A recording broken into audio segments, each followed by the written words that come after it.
We are living in the Day of Atonement. The day is almost closed. The third angel's message is coming in power, and the final deception of Satan, his grand appearing, is on the horizon.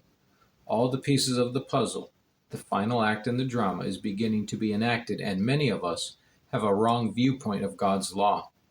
We have not the sacred light uplifting his holy characteristics, which are found only so pure in his sweet melody, as when in the cool of the garden, as when spoken in grandeur from Mount Sinai.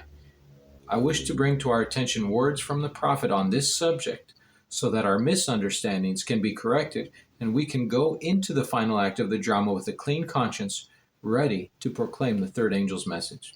The experience we can have now by sharing the truth, by giving love to the world, true love, not an emotional love that carries us through a roller coaster of fables and lies, but true love that corrects our mistakes, that uplifts our minds to more fully reflect that mind which is so precious to us, the mind of Christ. Let us reflect the image of the invisible God to the visible world. All this is said because there are many speaking misgivings and misunderstandings around bringing the Ten Commandments into the public schools. God has declared through his prophet that this would happen and he would overrule it for our good, but we must be cautious and tread softly. We must understand correctly the estimation of the law of God, the holiness. Please read with me what the prophet Ellen White wrote when this exact same issue was beginning to happen in 1888 and the rumblings of the Sunday law were being brought to court. Please join me in seeking purity of heart and a right relation with God in this specific subject. April 8th, 1893, Elder A.T. Jones. Dear brother, there is a subject which greatly troubles my mind. While I do not see the justice nor right in enforcing by law the bringing the Bible to be read in the public schools, yet there are some things which burden my mind in regard to our people making prominent their ideas on this point. These things, I am sure, will place us in a wrong light before the world. Cautions were given me on this point.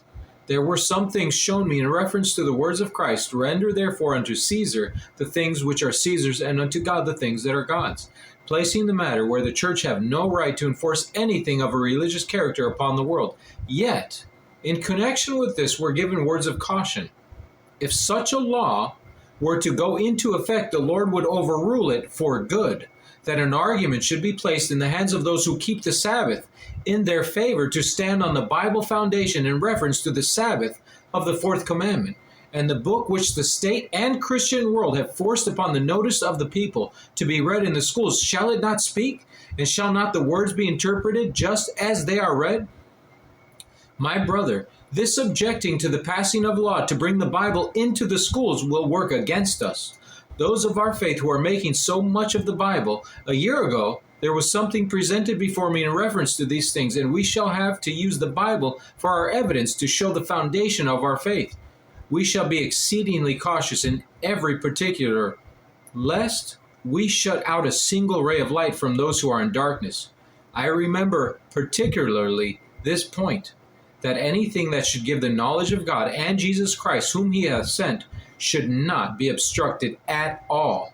Some things I cannot present in distinct lines, but enough is clear to me that I want you to be very careful on what ground you tread, for our enemies will make a decided argument against us if we shall give them a semblance of a chance. I think the law-making powers will carry their point in this particular, if not now, a short period ahead. And it is very essential as a people we take the greatest care that no provocation be given our enemies, which they will make capital of against us as a people in a future crisis, in the matter of opposing so good a work as the introduction of the Bible into the public schools.